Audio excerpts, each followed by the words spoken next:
साल का वह समय आ गया है जब विश्व और साथ ही भारत की चुनिंदा फिल्म जगत से जुड़ी हस्तियां बेहतरीन परिधानों में रेड कार्पेट पे नजर आएंगी। जी हां, हम बात कर रहे हैं कान फिल्म फेस्टिवल की। नमस्कार, मैं हूं श्यामा मिश्रा और दुनिया के सबसे बड़े फिल्म महोत्सवों में से एक कान फिल्म महोत्सव पर हमारे विशेष प्रसारण में आपका स्वागत है। सर्वश्रेष्ठ विश्व सिनेमा प्रस्तुत करने के लिए प्रसिद्ध कान फिल्म महोत्सव का 77वां संस्करण 14 से 25 मई तक प्रसिद्ध फ्रेंच रिवेरा में आयोजन किया जाएगा। समीक्षकों द्वारा प्रशंसित फिल्में और ग्लैमरस पोशाक वाली प्रसिद्ध हस्तियों की कतार के बीच इस वर्ष के महोत्सव प्रतिभा और रचनात्मकता का असाधारण प्रदर्शन होने का वादा करता है। फेस्टिवल दे कान दुनिया की सबसे प्रतिष्ठित फिल्म सभा है और आज ये फिल्म निर्माता देशों के लिए एक प्रमुख मंच है। इस साल मुख्य प्रतियोगिता में प्रतिष्ठित पाम डे ओर के लिए 22 फिल्में प्रतिस्पर्धा कर रही हैं। फिल्म निर्माता पायल कपाड़िया की all we imagine as light ने 30 वर्षों के इंतजार को समाप्त किया और मुख्य प्रतियोगिता अनुभाग में स्थान हासिल किया और भारतीय फिल्म के लिए इतिहास रचा। लेजेंडरी अभिनेत्री मेरिल स्ट्रीप फिल्म महोत्सव के उद्घाटन समारोह में गेस्ट ऑफ ऑनर होंगी और उन्हें पाम डे ओर से सम्मानित किया जाएगा। और क्या खास बातें होंगी इस वर्ष, आइए जानते हैं।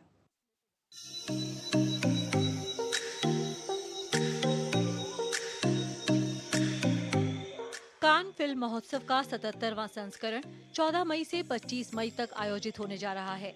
यह फेस्टिवल फ्रांस में आयोजित एक वार्षिक फिल्म महोत्सव है, जहां दुनिया भर की डॉक्यूमेंट्री सहित सभी शैलियों की नई फिल्मों का प्रदर्शन किया जाता है। कान फिल्म फेस्टिवल में दिया जाने वाला सर्वोच्च पुरस्कार पाम डियोर के लिए इस बार 22 फिल्मों के बीच प्रतिस्पर्धा होगी। इस समारोह में साल की सबसे बेहतरीन फिल्म का चयन किया जाता है और उसका जश्न मनाया जाता है। यह विश्व भर के निर्देशकों, निर्माताओं, कलाकारों और फिल्मी दुनिया की हस्तियों के मिलने का एक स्थान भी बन गया है। कान फिल्म फेस्टिवल का सबसे महत्वपूर्ण आयोजन और उद्देश्य फिल्मों की स्क्रीनिंग है। यहाँ पर सिने प्रेमियों को दुनिया भर से आए सिनेमाई कार्यों का अनुभव करने का अवसर मिलता है। इस दौरान करीम एनोस की मोटल डेस्टिनो, एंड्रिया अर्नोल्ड की बर्ड सहित अनेक फिल्मों की स्क्रीनिंग की जाएगी। पायल कपाड़िया की all we imagine as light इस साल के कान फिल्म महोत्सव में प्रतिस्पर्धा करने वाली फिल्मों में से एक है। लगभग 30 साल हो गए हैं जब कोई भारतीय फिल्म कान में प्रतिष्ठित पाम डियोर पुरस्कार की दौड़ में शामिल थी। लेजेंडरी अभिनेत्री मेरिल स्ट्रीप को 14 मई को कान फिल्म फेस्टिवल के उद्घाटन समारोह में विशेष पाम डियोर से सम्मानित किया जाएगा। 1989 में कान में सर्वश्रेष्ठ अभिनेत्री का पुरस्कार जीतने वाली Hollywood icon Meryl Streep Grand Theatre Lumiere में 77वें संस्करण के उद्घाटन में शामिल होंगी। मेन कंपटीशन के जूरी की अध्यक्षता ग्रेटा गेरविग करेंगी। उनके साथ जूरी में तुर्की के पटकथा लेखक और फोटोग्राफर एब्रू सीलन, अमेरिकी अभिनेत्री लिली ग्लैडस्टोन, फ्रांसीसी अभिनेत्री एवा ग्रीन और लेबनानी निर्देशक और पटकथा लेखक नादिन लाबाकी, स्पेनिश निर्देशक और पटकथा लेखक हुआन एंटोनियो बायोना शामिल होंगे। इतालवी अभिनेता पियरे फ्रांसिस्को फेविनो, जापानी निर्देशक कोरे एडा हिरोकाजू और फ्रांसीसी अभिनेता और निर्माता ओमार साय को भी ज्यूरी में रखा गया है। कान फिल्म महोत्सव दुनिया भर के सिनेमाई कार्यों और ऐसी असाधारण फिल्मों के लिए एक महत्वपूर्ण प्रवेश द्वार के रूप में कार्य करता है। 12 दिनों तक चलने वाला फिल्मों का ये महापर्व विश्व के सिने प्रेमियों के लिए अब तीर्थ से कम नहीं।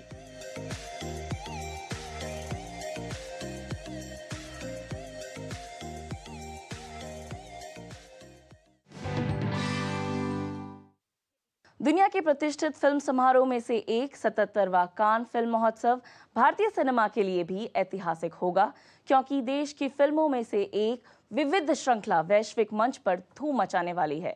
साथ ही यह पहली बार होगा जब देश कान फिल्म महोत्सव में भारत पर्व का आयोजन करेगा। 55वें भारतीय अंतर्राष्ट्रीय फिल्म महोत्सव यानी इफ्फी के आधिकारिक पोस्टर और ट्रेलर का भी भारत पर्व में अनावरण किया जाएगा। और क्या होंगी भारत की लाइनअप फिल्म समारोह में, आइए डालते हैं एक नजर। इस बार कान फिल्म फेस्टिवल भारत के लिए खास होने वाला है।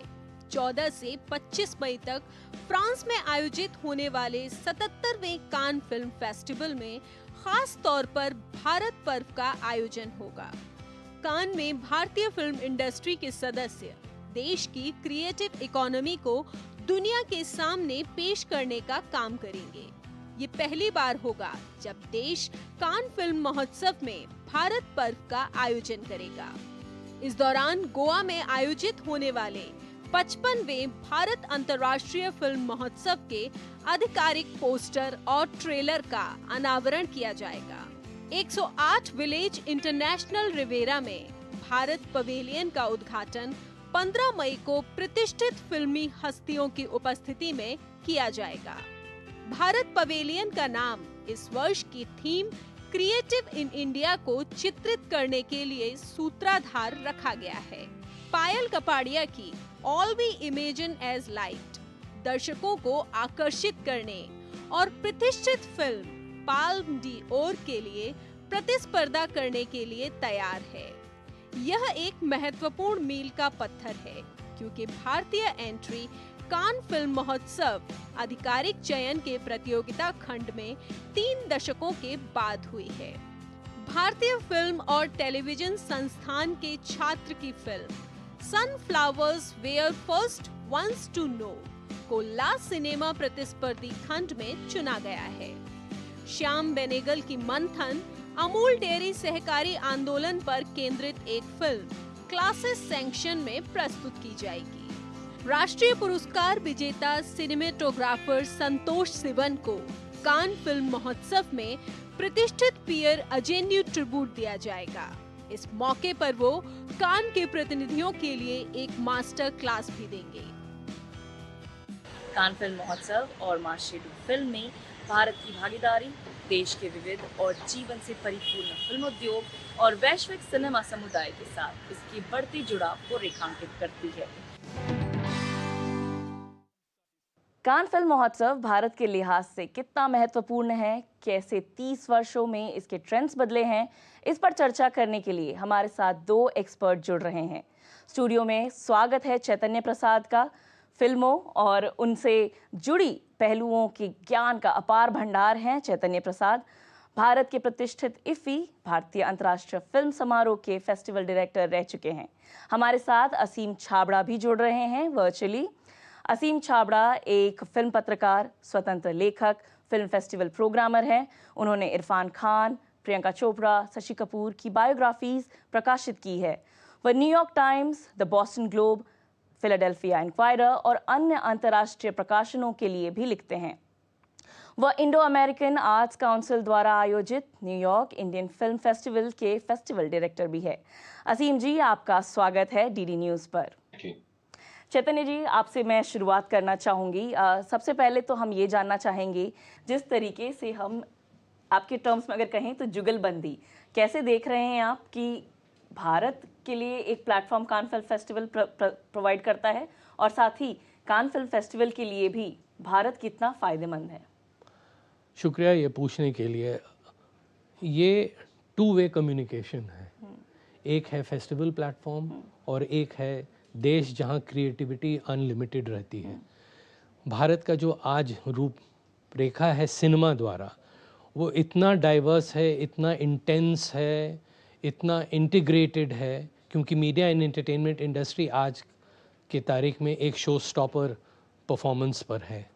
कान को ऐसे बज़ की ज़रूरत है, कान को क्रिएटिविटी की ज़रूरत है, कान को एक मल्टी स्टेक होल्डर पार्टनरशिप की ज़रूरत है। रही बात कान की, इतने सारे लोग पार्टिसिपेट कर रहे हैं, भारत सरकार उसको लीड करती है अपने तरफ से। उसके साथ कदम पर कदम रख करके भारत सरकार स्टेक होल्डर्स, चाहे वो एक्टर्स हो, डायरेक्टर्स हो, बिजनेस अपॉर्चुनिटीज़ जो लोग करते हैं, जो इंस्टीट्यूशंस हैं, जो स्टेट्स हैं, वेरी इंपॉर्टेंट। हर साल एक कंपटीशन हो गया है स्टेट्स में कि कान में जाके अपने स्टेट को कैसे प्रमोट करें। तो कान एज अ प्लेटफॉर्म देखता है कि अरे ये डाइवर्स सेगमेंट आ गया है। प्लस भारत की जो पॉलिसीज़ है, फिल्मिंग डेस्टिनेशन, फिल्म फैसिलिटेशन बहुत ही इम्प्रूव किया है, इंसेंटिवाइजेशन बहुत ज़्यादा सरकार ने दिया है, प्लस हमारा इफ़ी है। तो कांस को लगता है कि इस अपॉर्चुनिटी को छोड़ना नहीं चाहिए। और रही बात भारत की, इतना डाइवर्स पार्टिसिपेशन है, इतने सारे लोग इंडिया से पार्टिसिपेट करें। अब red carpet is not the only signature for Cannes brand equity. India has arrived. आपने भारत पर्व की बात की थी आर्टिकल्स में एट्सेट्रा, और जो प्रमोशन हो रहा है, it will be a spectacular event कि भारत का पर्व किस तरह से इंडिया पवेलियन में मनाया जाएगा, और ये देखने लायक हो। चैतन्य जी, वक्त हो गया है एक ब्रेक का, तो हम तुरंत वापस आएंगे एक ब्रेक के बाद। गोल्डी छोले मसाले, जहाँ जाए रिश्ते बनाए, जहाँ जाए रिश्ते बनाए, गोल्डी मसाले। Payment fail? लेकिन पैसे तो कट गए, गई मेरी मेहनत की कमाई। हो जाएगी भरपाई, चिंता मत कर मेरे भाई। अगर डिजिटल ट्रांजैक्शन फेल हो जाए और अकाउंट से पैसे कट जाएं, तो बैंक समय से पैसे लौटा देगा, वरना कॉम्पनसेशन का है प्रावधान। नहीं तो आरबीआई के ओम्बुड्समैन को शिकायत करें आप। या बिल, मेरी फीस। आरबीआई कहता है, जानकार बनिए, सतर्क रहिए। बात जब पीढ़ियों के लिए बनने वाले घर की हो, तो जिम्मेदारी बड़ी हो जाती है। गैलेंट समझता है ये जिम्मेदारी। अब डबल एम रिब्स के साथ गैलेंट एडवांस टीएमटी रीबार, निर्माण का रियल हीरो। तुम्हें पता है इन्वेस्टर्स के लिए एक इन्वेस्टर प्रोटेक्शन फंड होता है, IPF। लेकिन अगर तुम्हारा ट्रेड एक्सचेंज पर एग्जीक्यूट नहीं हुआ या फिर कोई गारंटीड रिटर्न्स वाली स्कीम है, तो ये IPF आपकी मदद नहीं कर सकता है। और अगर आपका ब्रोकर ही डिफॉल्टर बन जाए तो फिर IPF आपको कॉम्पेंसेशन दिला सकता है। कहाँ से सीखा? NSE की साइट पर। समझ कर इन्वेस्ट कर। एक बहुत इम्पॉर्टेंट पहलू कान फिल्म फेस्टिवल में फिल्म बाज़ार भी आता है। जिस तरीके से आप इफ़ी को देख रहे थे, इफ़ी में हमारे पास फिल्म बाज़ार है, उसी तरीके से मार्शे डू फिल्म भी एक फिल्म बाज़ार है कान फिल्म महोत्सव का, जो कि बहुत इम्पॉर्टेंट होता है। यहाँ पर आप फिल्मों के प्रमोशन के अलावा जो बातें होती हैं, उसको आप कैसे देखते हैं भारत के लिहाज से? देखिए, ये एक प्लेटफॉर्म है सॉलिडारिटी का, कोलैबोरेशन का, कोऑपरेशन का, जिसमें सरकार लीड लेती है।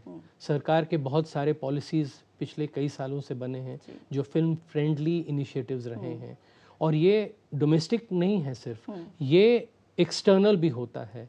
और जो फिल्म मार्केट है वहाँ पर एक बहुत पॉजिटिव परसेप्शन इंडिया का जाना चाहिए। That is very important.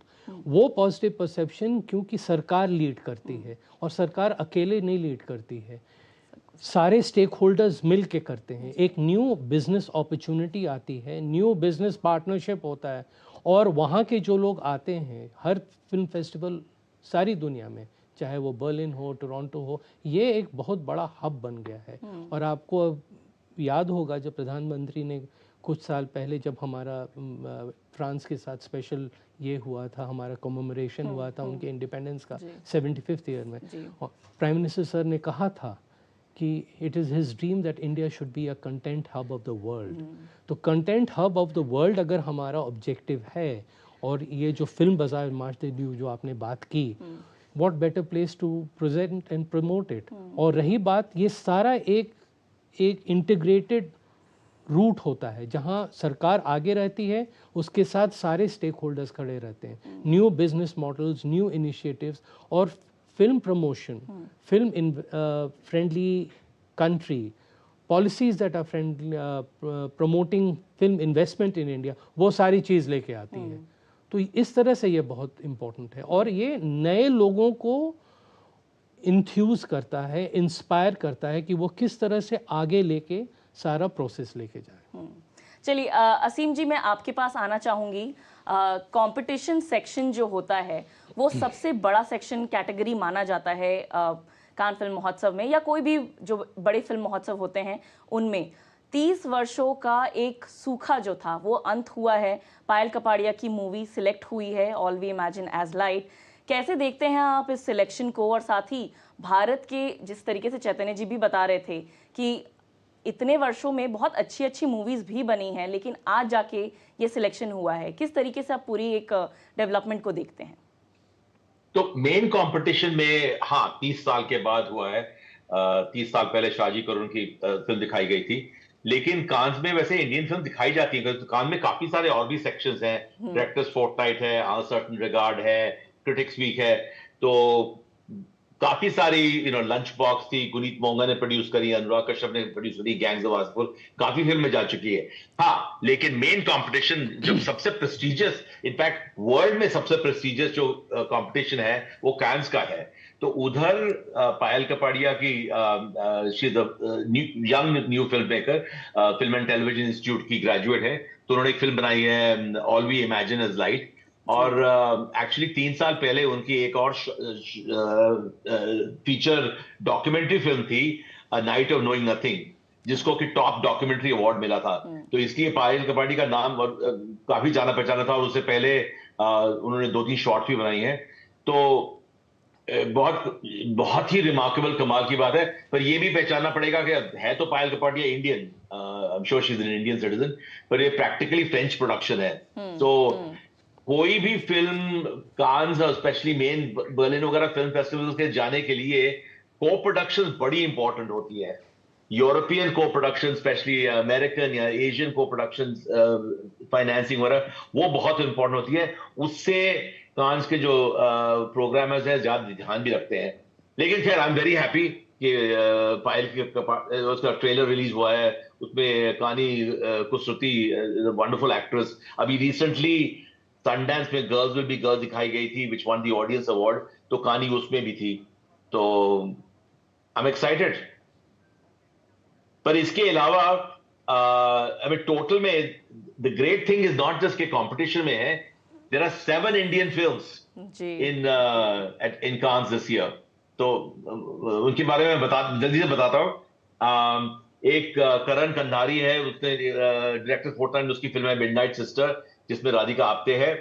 Sandhya Suri UK based Indian film maker है, उसने फिल्म बनाई है संतोष, जिसमें शहाना गोस्वामी है। एक और फिल्म एंड टेलीविजन इंस्टीट्यूट का graduate, in fact he and Payal Kapadia same graduating classes 2018 में, उसका नाम है मैसाम अली। तो मैसाम ने एक फिल्म बनाई है इन रिट्रीट लद्दाख में, it's set, it's showing in the ACID section. एक एक्चुअली इंडियन प्रोडक्शन नहीं है, it's a Bulgarian director Konstantin Bojanov, पर उसने फिल्म बनाई है which is set in India and in Nepal, और मोस्टली इंडियन एक्टर्स ही हैं, द शेमलेस। और एक और बहुत शानदार प्रोग्राम होने वाला है श्याम बेनेगल के मंथन, विच इज 48 ईयर्स ओल्ड, उसका 4K रेस्टोरेशन हुआ है, और वो कांस क्लासिक में दिखाई जाएगी इस साल। और एक शॉर्ट फिल्म भी है जो कि पुणे फिल्म इंस्टीट्यूट के कुछ स्टूडेंट्स ने बनाई है। तो 7 फिल्म्स बहुत ही रिमार्केबल इस साल इंडिया के लिए। चलिए, आपने बता दिया 7 फिल्में हैं, बहुत बड़ी बात है। और हमने कल भी देखा था कि आसाम की भी एक फिल्म को चुना गया है। किस तरीके से आप देखते हैं इस प्लेटफॉर्म को भारतीय निर्माताओं के लिए, फिल्म से जुड़े जितने भी भारतीय फिल्म से जुड़े जो लोग हैं उनके लिए कितना फ़ायदेमंद होता है ऐसे फिल्म समारोह, या स्पेशली अगर बात करें इन पर्टिकुलर तो कान महोत्सव की? इंटरनेशनल फिल्म फेस्टिवल्स में अगर फिल्म सिलेक्ट होती हैं, और बड़े इंटरनेशनल फिल्म फेस्टिवल्स में अगर सिलेक्ट होती हैं, स्पेशली कांस, बर्लिन और वेनिस, तो फिल्म की लाइफ काफी ज्यादा बढ़ जाती है। एक तो अभी कांस में आई है, अवार्ड मिले भी ना मिले फिल्म्स को, बट बाकी सेकेंड लेवल फेस्टिवल्स होते हैं, यूरोप में है, अमेरिका में है, एशिया में है, वहां जाएंगी। इंडिया में तो दिखाएंगे ही दिखाएंगे। नहीं तो होता है क्या है कि इंडिपेंडेंट फिल्म मेकर्स होते हैं, बहुत कम पैसे से फिल्म बनाते हैं। इन फिल्मों में शाहरुख खान और सलमान खान नहीं एक्ट कर रहे, तो इन फिल्म्स को सेल करना बड़ा मुश्किल हो जाता है, और इंडिया में भी सेल करना बड़ा मुश्किल हो जाता है। बट आजकल इंडिया में काफी इंटरेस्ट हो रहा है, लोग देख रहे हैं कि हमारी फिल्म्स कुछ जा रही हैं, एंड बाकी फेस्टिवल में लाइव होगी और फिर इंडिया में भी आएंगी एंड इट हेल्प्स बिकॉज जो यंग फिल्म मेकर है उसके लिए एक बारी दरवाजा खुल गया, मतलब चाबी मिल गई कांच की, तो उसके बाद फिर तो नेक्स्ट टाइम फिल्म बनाने के लिए पैसे जरूर आ जाएंगे, इन्वेस्टमेंट फाइनेंसिंग और आ जाएगी नेक्स्ट फिल्म के लिए। So it's a win-win situation for everybody. Okay, it's a win-win situation. यानी मूवीज एक जगह पर एक फिल्म फेस्टिवल में आती है तो कई सारे फिल्म फेस्टिवल्स में ट्रैवल करती है। चैतन्य जी आपके पास आना चाहूंगी मैं इसी बात को लेकर। इफ़ी एक काफ़ी बड़ा मंच है हमारे लिए, भारत के लिए तो बहुत बड़ा मंच है, लेकिन हाल ही के समय में ये विश्व ने भी एक रिकग्निशन दिया है इफ़ी को। यहाँ पर भी आप अगर देखें तो कान फिल्म फेस्टिवल और इफ़ी एक दूसरे के पूरक हैं। कैसे देखते हैं आप एक दूसरे को कॉम्प्लीमेंट करते हुए? बहुत शुक्रिया ये सवाल पूछने का। पहली बात तो ये है कि इफ़ी कई सालों से, कुछ सालों से हम अपना ये ब्रांड इस्टेब्लिश किया है। इफ़ी एज अ ब्रांड आज पूरे विश्व में है जी।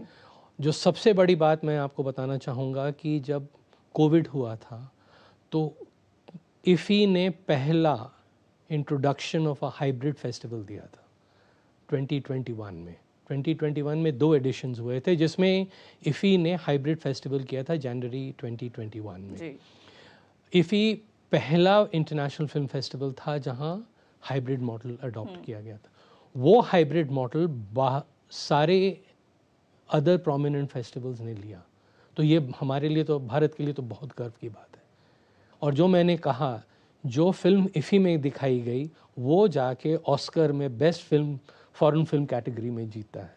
ये कोइंसिडेंस है, I don't know, but for example parasite, another round. कहने का मतलब ये है कि कान में भी जो लोग हैं, जो उनके फेस्टिवल डायरेक्टर हैं, जो उनके प्रोग्रामिंग टीम है, वो एक्नॉलेज करती है इफ़ी को, इसलिए भी कि इफ़ी की शुरुआत, इस साल की कहानी जो इफ़ी की होगी वो कान में शुरू होगी भारत पर्व के समय। हमारा पोस्टर इनॉग्रेट होता है, हमारी बुकलेट इनॉग्रेट होती है, जो हमारा इंडिया पवेलियन है वो हमारे लिए एक कंटेंट हैब होता है, showcasing India to the world. तो ये बहुत इम्पोर्टेंट चीज़ है। इसी बात पर मैं असीम जी आपके पास आना चाहूँगी। आप कई बार इंटरव्यूज़ में रिकमेंडेशंस देते हैं जो अच्छी मूवीज़ होती हैं। इस बार के रिकमेंडेशंस में आप क्या लिस्ट करेंगे अक्रॉस ऑल कैटेगरीज? ना सिर्फ भारतीय फिल्मों की बात कर रहे हैं हम, अक्रॉस ऑल कैटेगरीज। इस साल काफी मेजर फिल्म मेकर्स की फिल्म्स हैं और आज सुबह भी मैं बुक करने की कोशिश कर, टिकटें बड़ी जल्दी they sell out very quickly. तो फ्रांसिस फोर्ड कपोला ने बहुत सालों के बाद एक फिल्म बनाई है एंड जैंजी की फिल्म है, Lanthimos you know the Greek director की film, there is just a ray of films and most important is कि जो डिस्कवरी करनी होती है, क्योंकि बड़े बड़े नाम के तो फिल्म मेकर्स हैं ही, वो तो सब जानते ही हैं, लेकिन ऑन सर्टेन रिगार्ड में डायरेक्टर्स फोर्टनाइट में there are lot of films to be discovered. Meryl Streep का एक सेशन है आई थिंक 15th को, उनको स्पेशल अकादमी अवार्ड मिल रहा है।